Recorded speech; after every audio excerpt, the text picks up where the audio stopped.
formaste, Señor, tú me hiciste a mí.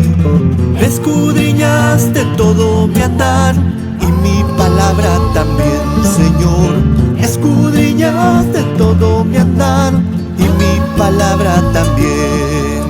Si un día quiero escapar de tu presencia, mi Dios, si yo huyera lejos de aquí, tu diestra me alcanzará, mi Dios.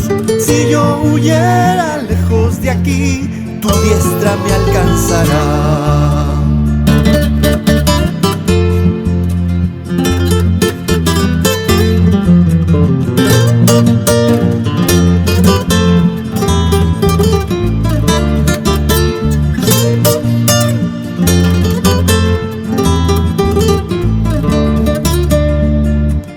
Sé que me amaste, Señor, yo he sentido ese amor. Tú me escogiste sin merecer, tu amor eterno, mi Dios, mi Rey. Tú me escogiste sin merecer, tu amor eterno, mi Dios.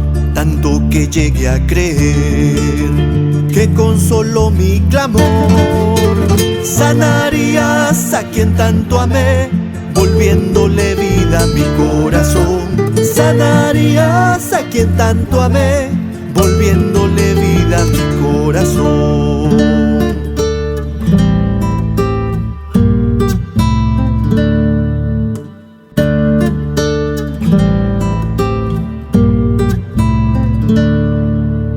Un desierto caminé, abrazando mi dolor.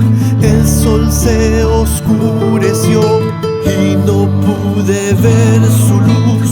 El maestro se acercó, me dio su calor, su luz. Sobre aguas caminé, pude ver a mi Señor. Y ahora sé que mi Redentor vive y del polvo se levantará.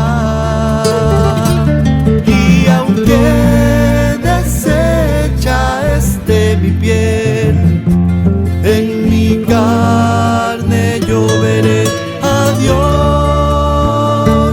Y ahora sé que mi Redentor vive y del polvo se levantará.